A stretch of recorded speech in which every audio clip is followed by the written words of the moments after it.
Nung una po kasi, pumunta lang si Ate Marisa, at si Ate Lori sa office, and then nag-offer sila ng product. Ngayon sa akin kasi, sa Air Force kasi kailangan slim ka, hindi na kasi pwede yung mataba. So, sabi ko sa kanila, hindi ko gagawin business yan.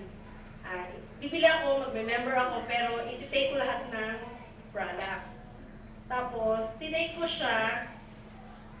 Noong una, parang sabi ko, parang wala effect. Pangalawang araw, parang may effect na. Pangatlo, parang may effect na talaga. Hanggang sa niniwala na talaga ako. Tapos, naka-1 box na ako, parang ang feeling ko talaga ang gaan-gaan ang pakiramdam ko. Tapos, kasi I gave birth last November 26. So, nag-start akong mag-work na after 3 months. 86 ako, 86 kilos. Then, nung nag-gave birth ako, naging 81. Nung nag-take ako ng plum, believe it or not, hindi ako makapaniwala eh. From 76, naging 71. Totoo ang product. Kaya ang ginawa ko, nung bumalik ulit si ate, magbebenta na ako niyan kasi magandang product na yan.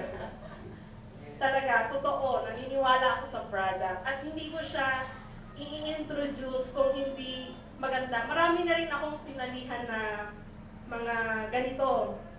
Pero ito lang yung, natuwa ako kasi fruit nga siya. Ayoko kasi yung mga capsule. Kasi ang number 1 na aatakin sa atin is yung liver. Liver talaga. So natuwa talaga ako sa product na to, and then sinishare ko na ngayon siya sa Facebook. Ang dami nang nagtatanong. At yun ang tip nila ngayon, papasukin namin ang Air Force. Buong Air Force. From Luzon, Visayas, Mindanao. Kasi kung makikita niyo talaga ako, ang taba-taba ko. Wala akong confidence sa sarili ko. Ngayon, I can wear short. Papayat pa ako. Yun lang po.